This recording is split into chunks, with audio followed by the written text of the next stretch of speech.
morning. Pananghalian naman. Ito ay lutuin ko.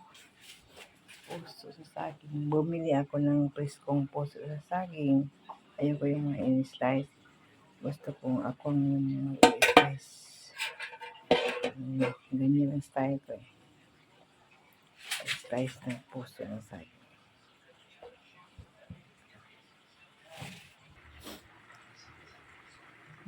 Guys, bulaklak ng puso ng saging. Tinanggalan ko na ito sa gitna eh, parang buto. Maganda, parang walang tapon ba? Maganda to sa ihalo mo sa adobo. Kahit anong adobo. Ano po tayo na pwede itong gamitin ko. Hinihimayan ko, tapos ibabad ko sa asin para hindi isira. Pagkatapos. Para hindi sayang kasi mahal din palang puso dito sa Manila. Mas maigil yung ganyan. Tapos, hindi mo tinatapon yung ibang parte ng gulay. Yan na. Tapusin ko ito ngayon habang nagpipito ko ng isda. Tapos, kaya ganyan ginagawa ko. Tapos na guys, sa paghimay. Lagyan ko na asin para hindi masira. So, sa next na patahin pa sa dalawang step.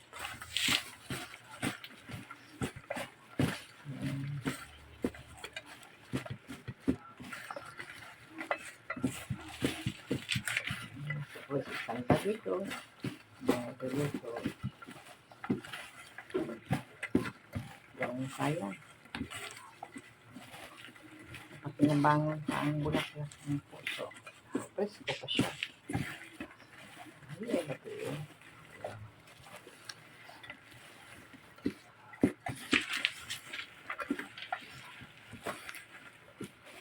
Okay.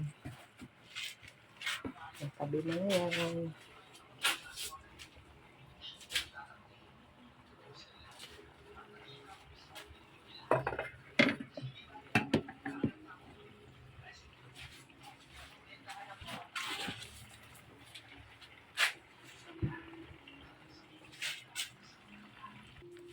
Ito na ngayon guys. Tapos ako nagprito sa isda eh. Lutuin ko na ang puso ng ginataan. May halong isdang prito. Ito, luya, sibuyas puti at saka ito pula. Tapos sili na gawin. Ayan.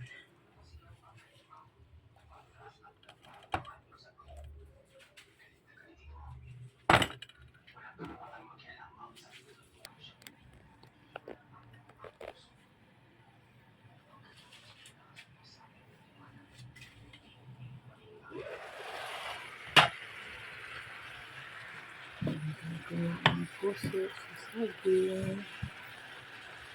Tapos may paputin ko ng asin kasi hindi na alam na may papaprito ko sa isda. Tapos agad ito ng gata. Halo ng pritong isda.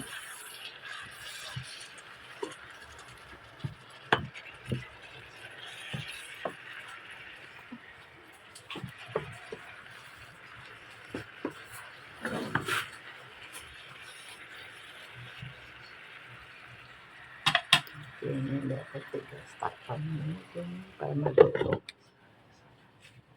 Hello guys, tumahimik ka dyan. Nag-video ako. Dito na, ilunod ko na halo ba ng gata ha? Para kumulo. Pag kulo mga ilang kulo, bato na.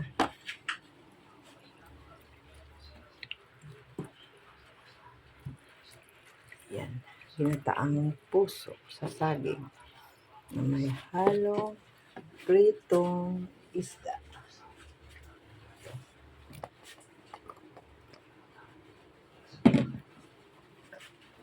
Ayan guys, tingnan, sarap. Pagkain ng mga senior citizen, puro gulay.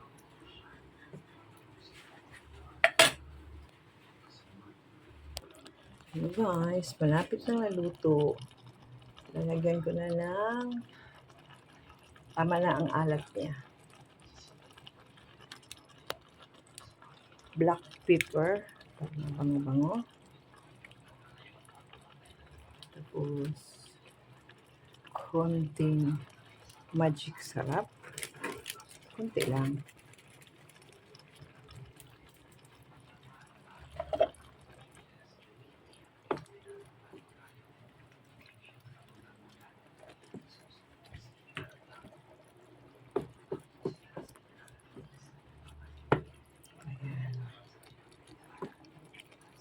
Siguro mga 5 minutes from now. Takpan ko ulit. Guys, ito na. Totoo na siya.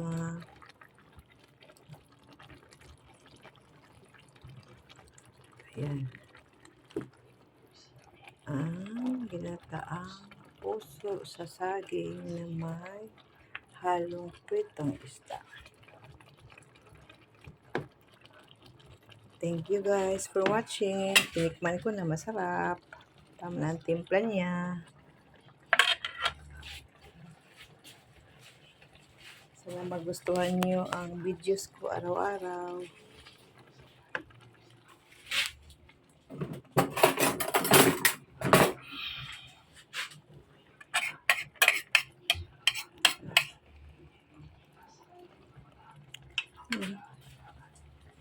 Cloudy na.